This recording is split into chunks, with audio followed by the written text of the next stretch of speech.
Great Gatsby, Chapter 6.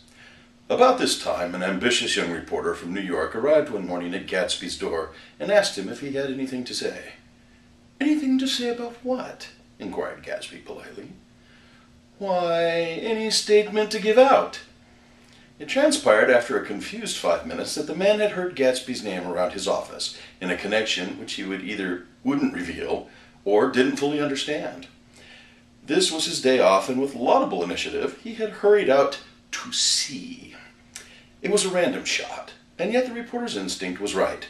Gatsby's notoriety, spread about by the hundreds who had accepted his hospitality, and so had become authorities upon his past, had increased all summer, until he fell just short of being news. Contemporary legends, such as the underground pipeline to Canada, attached themselves to him, and there was one persistent story that he didn't live in a house at all, but in a boat that looked like a house and was moved secretly up and down the Long Island shore. Just why these inventions were a source of satisfaction to James Gatz of North Dakota isn't easy to say. James Gatz. That was really, or at least legally, his name.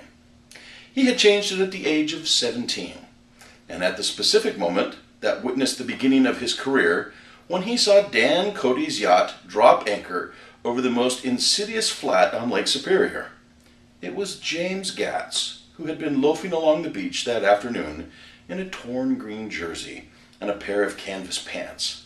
But it was already J. Gatsby, who borrowed a rowboat, pulled out to the Tuolumne, and informed Cody that a wind might catch him and break him up in half an hour.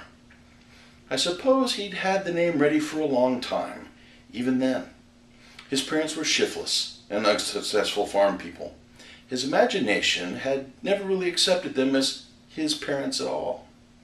The truth was that J. Gatsby of West Egg, Long Island, sprang from his platonic conception of himself. He was a son of God, a phrase which, if it meant anything, means just that he must be about his father's business, the service of a vast, vulgar, and matriculous beauty.